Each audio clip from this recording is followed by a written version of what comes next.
2025 లేదా 26లో డిగ్రీ లేదా బీటెక్ చదివారా? సాఫ్ట్‌వేర్ జాబ్ కోసం ఎదురు చూస్తున్నారా? అయితే కోడ్ జ్ఞాన్ 100 డేస్ కోర్సులో చేరండి, జాబ్ సాధించండి.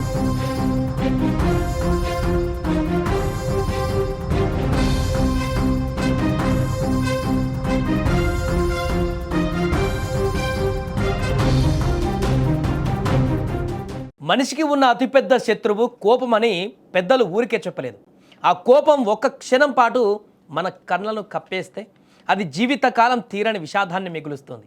కేవలం ఒక్క నిమిషం మనం తీసుకునేటువంటి తప్పుడు నిర్ణయం మన కుటుంబాన్ని ఎలా నాశనం చేస్తుందో చెప్పడానికి ఈ ఘటనే సజీవ సాక్ష్యం. మాంసాహారం వండలేదన్న ఒక చిన్న కారణం ఒక నిండు ప్రాణాన్ని బలిగొంది. 2 పసి పిల్లలను అనాథలుగా మార్చేసింది.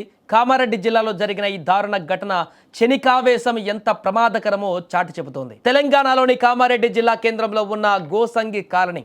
ఆ కాలనీలో కోదండం శివాజీ, లక్ష్మి అనే దంపతులు నివసిస్తున్నారు. వీరికి 2017లో వివాహమైంది. వీరికి 2 ఆడపిల్లలు.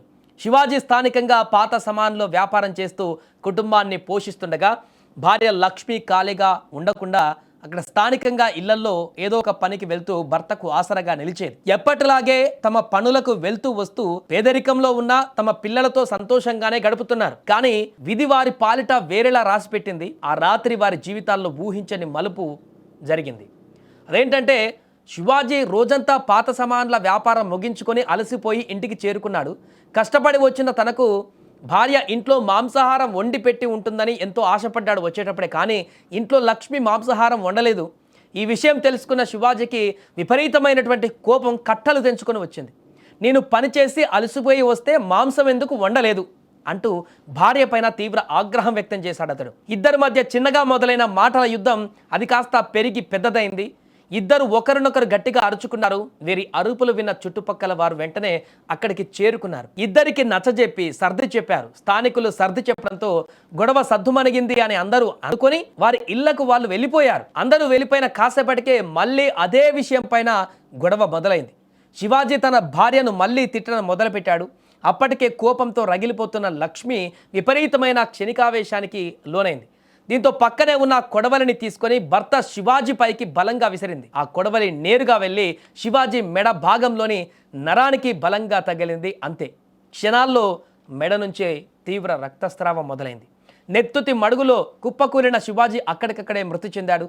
కళ్ళెదుటే భర్త ప్రాణాలు వదలడం చూసిన లక్ష్మికి కన్నీరు మున్నీరుగా విలపిస్తున్న తీరు ఇప్పుడు బాధాకరంగా మారింది. క్షణికావేశంలో నా చేతులారా నా భర్తను చంపుకున్నానే, ఇప్పుడు నేను జైలుకు వెళితే నా బిడ్డలను ఎవరు చూసుకుంటారు అంటూ గుండెలు పగిలేలా కన్నీరు మున్నీరుగా విలపించింది ఆమె. సో చూసారా, ఒక్క క్షణం కోపం ఆ విచక్షణ కోల్పోయేటువంటి పరిస్థితి ఎంత పనిచేసిందో.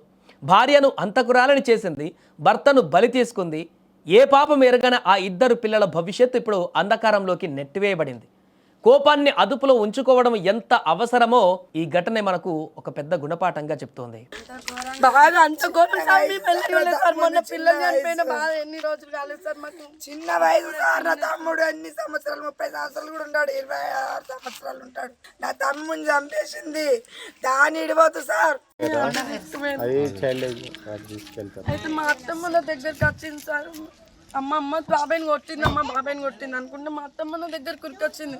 కురికొచ్చే వరకు నేను ఆవిడ డోర్ తీసి అక్కడ ఉంటుంది, మా ఇల్లు సార్ దూరం ఉంటుంది కొంచెం. కురికొచ్చేసే వరకు ఇట్లా పట్టుకుండు ఆడ పడిపోయారు. ఈమె మా అక్క.